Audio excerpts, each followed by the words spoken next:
Imagina só a cena. França, século XIX. De um lado, você tem a fé católica, com todas as suas histórias de milagres e intervenção divina. Do outro, uma força que estava crescendo e mudando o mundo, a ciência, que exigia prova, fato, explicação lógica para tudo. Foi nesse cenário que um confronto extraordinário aconteceu. O que a gente vai ver aqui é um momento da história em que essa pergunta foi levada ao extremo. Um verdadeiro teste de fogo de um jeito que ninguém esperava.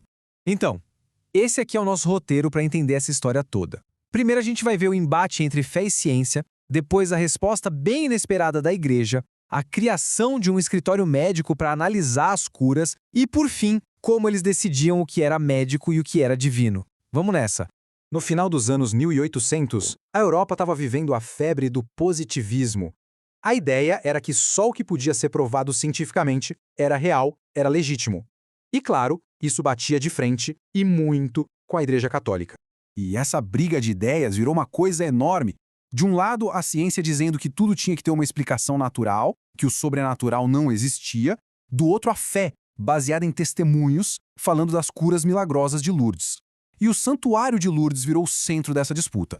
Com toda essa desconfiança crescendo, todo mundo esperava que a igreja fosse simplesmente ignorar ou atacar a ciência. Mas não.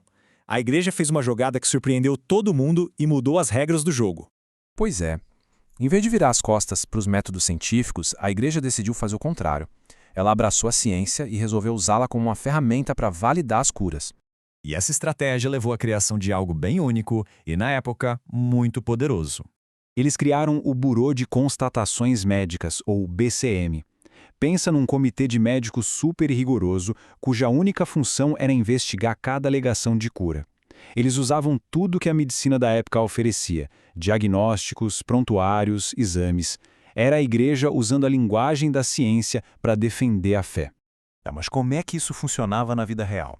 Para entender, a gente vai mergulhar em um dos casos mais famosos de todos. Um caso que envolveu um médico cético, ateu, que no futuro viria a ganhar um prêmio Nobel, o Dr. Alexis Carrel. Em 1902, o Dr. Carrel foi para Lourdes. E ele não foi como peregrino, não. Ele foi para desmascarar o que ele achava que era uma grande farsa. Lá ele ficou responsável por uma jovem chamada Marie Belli, que estava em estado terminal. Para ele, como médico, o caso dela não tinha a menor chance de dar certo. O processo do BCM era extremamente metódico, em 3 fases.